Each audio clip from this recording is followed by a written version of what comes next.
Salónik – kultúrne občerstvenie v mieste pohybu. Okrem pravidelných výstav a kultúrnych aktivít chceme priestory Salónika využiť ako zázemie ďalších podujatí odohrávajúcich sa na stanici. Prezidentský Salónik nie je zanedbaným priestorom, ide skôr o stratený relikt minulých čias slávy železníc. Výstava Jana Triašku bola predvojom. Práve tu vznikla idea, aby sme spoločne pripravili projekt, ktorý ponúkne občasné zastavenie sa v priestore stanice realizáciou kultúrnych aktivít. O oficiálne slávnostné zahájenie salónnej prevádzky sa postaral fotograf Tomáš Halás. V hlavnom vestibule stanice spieval operný spevák Marek Tokoš. Aj to je spôsob, ako zapájať náhodných okoloidúcich, bežných užívateľov hlavnej stanice a nezostať zakliatý v bublinke sociálnych sietí.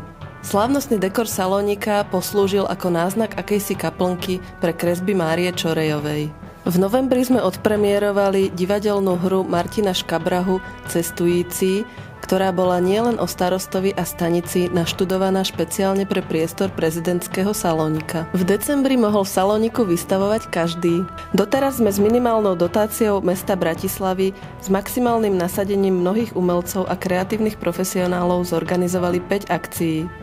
Pomôžte nám organizovať ďalšie. Ľudia prichádzajú, odchádzajú. Každej salónnej akcii predchádza video uputávka, z ktorej sa postupne rozvinul príbeh. Priaznivci tak môžu sledovať osud sprievodkyne Boženy, pričom na jar budú môcť do jej príbehu aj zasiahnuť.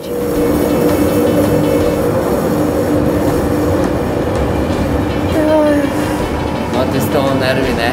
No mešká mi to. Meškání, no.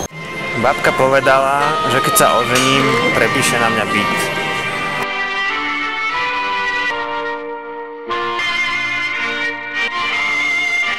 Tak si ho teda vezmeš?